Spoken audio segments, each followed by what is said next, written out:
இந்த வீடியோவை நீங்க பார்ப்பது உங்கள் வாழ்க்கையில் ஒரு புதுமையான தகவலாக இருக்கும்.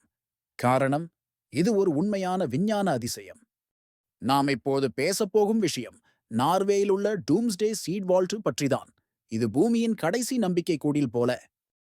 நார்வேயின் ஸ்வால்பார்ட் என்ற தீவில் அமைந்துள்ளது இந்த சீட் வால்ட். இது ஒரு மலையின் உள்ளே கட்டப்பட்ட பெரிய குகையைப் போன்ற இடம். இதற்கான நோக்கம் என்னன்னா, உலகம் ஒரு பெரும் இயற்கை பேரழிவை சந்தித்தாலும் அல்லது யுத்தம், நியூக்ளியர் தாக்கம் போன்ற பேராபத்துகள் ஏற்பட்டாலும் மானுட சமூகத்தின் உணவு பாதுகாப்பு காப்பாற்றப்பட வேண்டும் என்பதுதான். இந்த இடத்தில் உலகம் முழுவதும் இருந்து எடுக்கப்பட்ட விதைகள் சேமிக்கப்பட்டு பாதுகாக்கப்படுகின்றன. மொத்தம் 1000க்கும் மேற்பட்ட விதைகள் இங்கு இருக்கின்றன. அந்த விதைகள் எல்லாம் கொஞ்சம் கொஞ்சமா சின்ன சின்ன ஏர் டைட் பாக்கெட்டுகளில் வைக்கப்பட்டு 18 ஜான்டன்சி குளிர்ச்சியில் பாதுகாக்கப்படுகின்றன. இதை நடத்தும் அமைப்பின் பெயர் கிராப் ட்ரஸ்ட். இந்த சீட் வால்ட்டுக்கு ஒரு நிக்நேம் கூட இருக்கு, நோவாஸ் ஆர்க் ஆஃப் சீட்ஸ். உண்மையிலேயே இது ஒரு விதை நோயாஹ் கப்பல் தான். இந்த திட்டம் 2008ஆம் ஆண்டு ஆரம்பிக்கப்பட்டது. பில்லி கேட்ஸ் போன்ற பிரபலங்களும் இதற்காக நிதி வழங்கியிருக்காங்க. பசுமை புரட்சி, விவசாயத்துறை, உணவு பாதுகாப்பு எல்லாத்திலும் இது ஒரு வரப்பிரசாதம்தான். அதாவது, ஒரு நாடு தன்னுடைய முக்கியமான பயிர்களின் விதைகளை இங்கே வைப்பதன் மூலம் எதிர்கால பேரழிவுகளில் அந்த பயிர்களை மீண்டும் வளர்க்க முடியும்.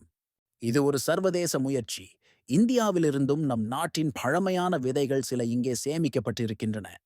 இதன் பாதுகாப்பு முறைகள் மிகவும் கடுமையானவை. அதிகமாக பாதுகாப்பு, வலிமையான கதவுகள், நிலநடுக்கம், வெடிகுண்டுகளுக்கு எதிரான கட்டுமானம் என அனைத்தும் வேர்ல்ட் கிளாஸ் லெவல்ல தான். நீங்க ஒரே ஒரு நாளில் ஒரு நாட்டின் விவசாயத்தையே இழக்க நேர்ந்தால் என்னாகும் தெரியுமா? அதனால்தான் இந்த வால்ட் இன்றைய உலகத்திற்கு மிக மிக முக்கியமானது. இது ஒரு இயற்கை பேரழிவுக்கு எதிரான ஒரு வலிமையான பதில். உணவு பற்றாக்குறை, வேளாண்மை சிக்கல்கள், காலநிலை மாற்றம், இவையெல்லாம் நம்மை எப்போது தாக்கும் என தெரியாது. ஆனால் டூம்ஸ்டே சீட் வால்ட் எப்போதும் தயாராக இருக்கிறது. இது போன்ற விஞ்ஞான அதிசயங்கள் நம்மை யோசிக்க வைக்கின்றன. நாம் எவ்வளவு மெதுவாகவும் நுட்பமாகவும் எதிர்காலத்தை சிந்திக்கிறோம் என்று காட்டுகிறது. அதனால்தான் நம்மால முடிந்தவரை இந்த மாதிரியான விஷயங்களை நம்முடைய நண்பர்கள், குடும்பத்தினர், குழந்தைகள் எல்லாருக்கும் பகிரணும். இதுபோல இன்னும் ஆச்சரியமூட்டும் தகவல்களுக்காக தயவு செய்து எங்கள் சேனலை சப்ஸ்கிரைப் பண்ணுங்க. நன்றி. உங்கள் நேரத்துக்காக வாழ்த்துக்கள்.